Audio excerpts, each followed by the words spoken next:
Luiz Felipe Pondé conosco no Jornal Gente. Bom dia, Pondé, tudo bom?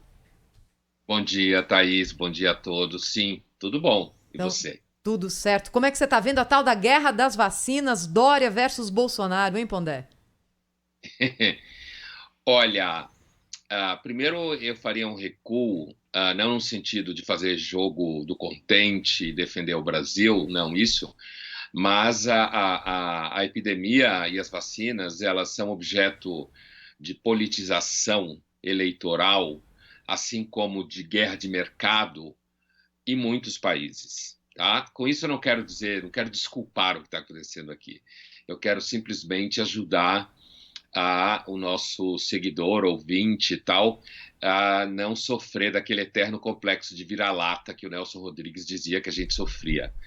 Porque, mesmo na Suécia, que é um país modelo e que não fez confinamento, basicamente, havia lá também uma grande polêmica sobre se devia confinar ou não devia confinar e briga entre partidos políticos. Ah, Os ontem no Estados Unidos, a debate gente nos sabe muito Estados bem Unidos disso. também ficou bem claro isso, não é, Pondé? Aliás, o debate abriu com Então, isso e com a mediadora do debate questionando o presidente Trump sobre vacina, né? Falou, em breve teremos vacina. Ela falou, mas espera aí, tem informação nova, quem que vai fabricar? Não é? Então, sabe, ontem assistindo o debate, vocês já viram isso mesmo. aquele, na internet, aquela possibilidade de você trocar o corpo de um pela cabeça de outro ali, construir um personagem fictício que todo mundo está fazendo?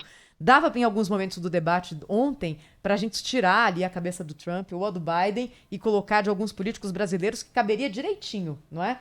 Porque o discurso é o mesmo, Então, só muda a língua.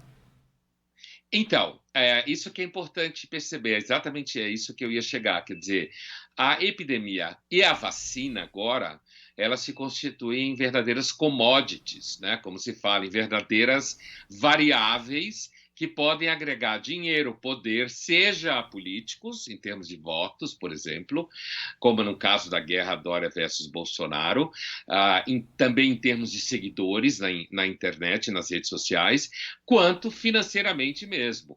Olha, isso vai muito para aqueles que falavam no começo da pandemia que a humanidade ia sair diferente, com mais consciência, que o mundo ia ser outro. Quer dizer, essa percepção ridícula que na história, inclusive, não há nenhum fundamento para se imaginar que epidemias mudem comportamentos humanos.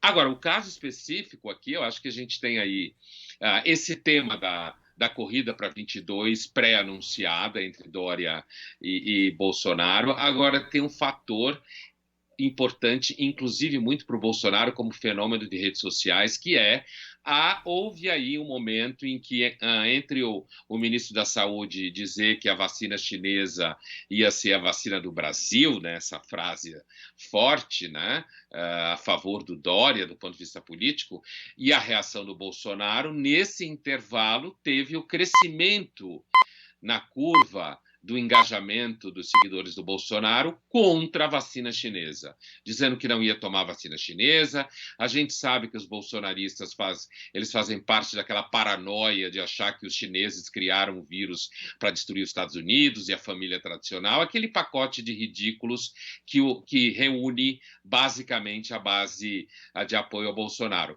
E aí o Bolsonaro teve que reagir. Então, além da corrida eleitoral, como fato concreto, há aí mais um indício de que o governo Bolsonaro tem duas características básicas. Uma, o tempo, né? Aquilo que a gente costumaria chamar de questões ideológicas, mas guerra cultural fala de comportamento, orientação sexual, crenças religiosas, né? Questões em relação a minorias identitárias, e também o Bolsonaro responde à pressão e atração de conteúdos nas redes sociais dos seus apoiadores. Então, nesse sentido, o Bolsonaro é quase um político do futuro, entre aspas, o futuro próximo, porque a democracia se torna cada vez mais refém do impacto que as redes sociais têm. E a guerra da vacina é um reforço de que a humanidade não mudou, o que é óbvio que não ia acontecer, de que tanto epidemia, quanto mortes, quanto, inclusive, as pessoas que se fizeram celebridades durante a pandemia, apareceram durante a pandemia, que acabam torcendo pelo vírus e que a epidemia não acabe nunca, porque elas continuarão a aparecer, até o fato do voto enquanto tal e de vencer eleições, ou seja, um fator político objetivo que está contando aí. E o incrível, meus amigos e amigas, o incrível é que esse comportamento do Bolsonaro, num certo cenário, pode indicar uma força dele, sim.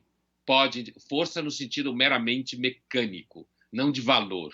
Uma força dele no sentido de que, se ele mantém a sua base de apoio e essa base cresce, ele pode vir a ser reeleito.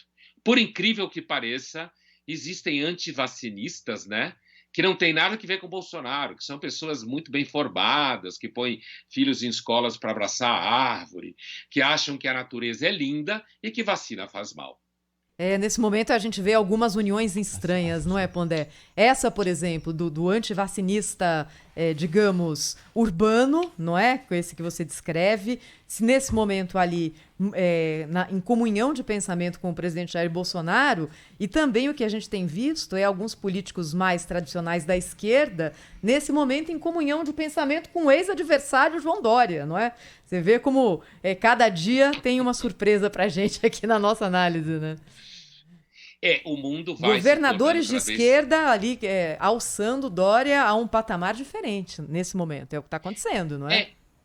Então, a segmentação, que era uma disciplina que os alunos de comunicação estudavam nos anos 90, no começo dos anos 2000, a chamada comunicação segmentada, né? A segmentação evoluiu muito por conta da sociedade em rede. O caso do Dória, a gente pode fazer um paralelo com o caso do politicamente correto. Tá? Assim, o politicamente correto é uma invenção da esquerda, mas ele atravessou a fronteira ideológica. O politicamente correto hoje é pauta e política de grandes empresas, que evidentemente não são de esquerda, né? Mesmo que algumas pessoas pensem que sejam. São empresas preocupadas em reproduzir o próprio capital, né? E elas abraçaram o politicamente correto, o que mostra que o politicamente correto atravessou a fronteira ideológica. O Dória também. Por quê? Porque se o Dória for a grande opção contra o Bolsonaro, negociou o sinal, voltou. Fora aqueles que venham Voltamos aqui o sinal? Voltou. É assim, fora aqueles que podem vir a votar nulo em protesto e tal, grande parte da população vai votar no Dória, mesmo toda a esquerda, para barrar o Bolsonaro. Vai ser uma espécie de antibolsonarismo, como houve uma espécie de antipetismo. Então, o Dória está navegando nisso daí, já vinha navegando na defesa do confinamento, nas pautas mais responsáveis em relação à pandemia, se identificando com o discurso mais organizado no mundo e menos aventureiro, certo? O Dória tem abraçado políticas politicamente corretas, tem atendido a minorias, então ele tem, paulatinamente, se oferecido como aquilo que a gente pode chamar de um político de direita que sabe comer de garfo e faca.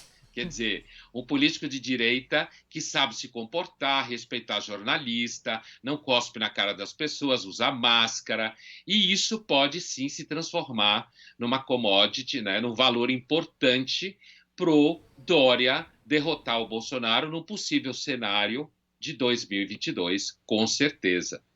Ele atravessa a fronteira ideológica. Luiz Felipe Pondé, nosso colunista aqui todas sextas-feiras e terças também conosco no Jornal Gente. Pondé, até a próxima. Bom fim de semana, hein? Até. Bom final de semana. Obrigado. Tchau, Pondé. Tchau.